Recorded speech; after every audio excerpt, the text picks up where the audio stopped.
Hey guys, what's up? Evilzombie here.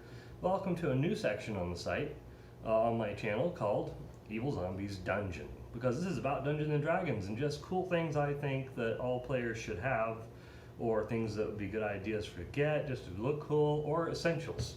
So just D&D things, mostly.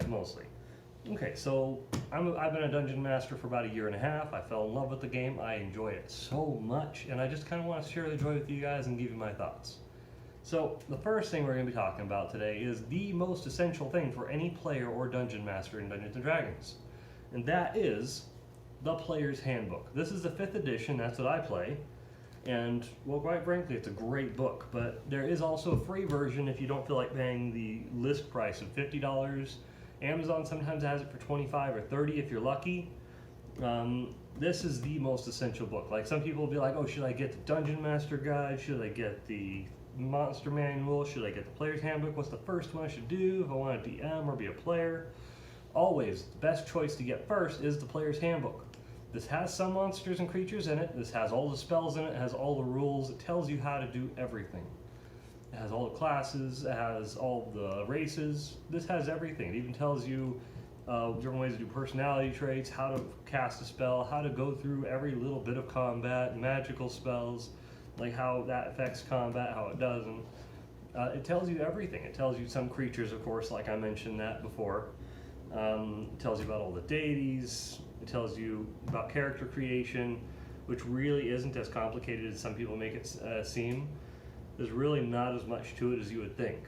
It's not too hard to get into. Once you've read it, you've tried it, you've understood it, it's good. It tells you what to roll for what.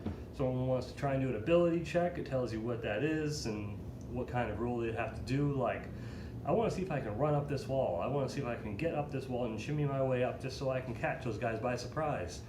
Roll me an acrobatics check. If they nat 20, and I'd say you do a matrix backflip up the wall and then you just pounce onto your toes right behind them and they have no idea you're there. He nat 1s it, then his foot slips and he smacks his face into the wall. He doesn't get anywhere.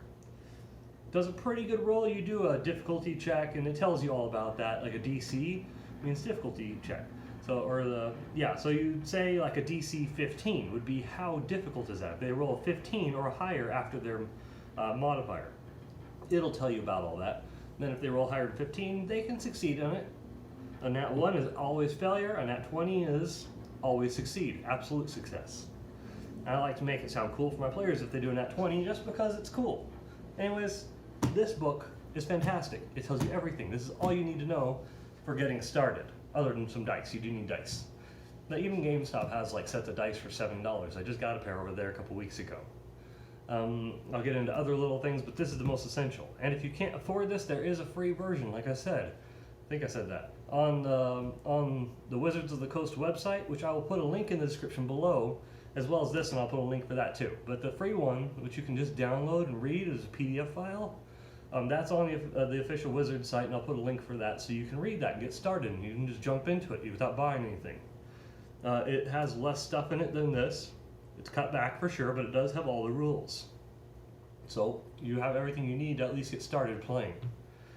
It's a great thing to have. I gave that version, I printed it out, organized it, gave that to one of my players when he wanted to start DMing. And he used that, and it was a great way for him to get started till he got the main books. So that is a great way for you guys to start. This is a good book. It also is just a fun read. That's a car going by, sorry. But all the books in the 5e, I've actually been really enjoying them. This is a good one. The rules are pretty clear cut. The 5th edition is actually kind of like the 1st edition, but improved in like every way. So that's all I have for this episode. I hope you guys enjoyed that. Hopefully I was a bit informative. I just wanted to kind of share my love of the game with you. Get started playing. Get the Player's Handbook.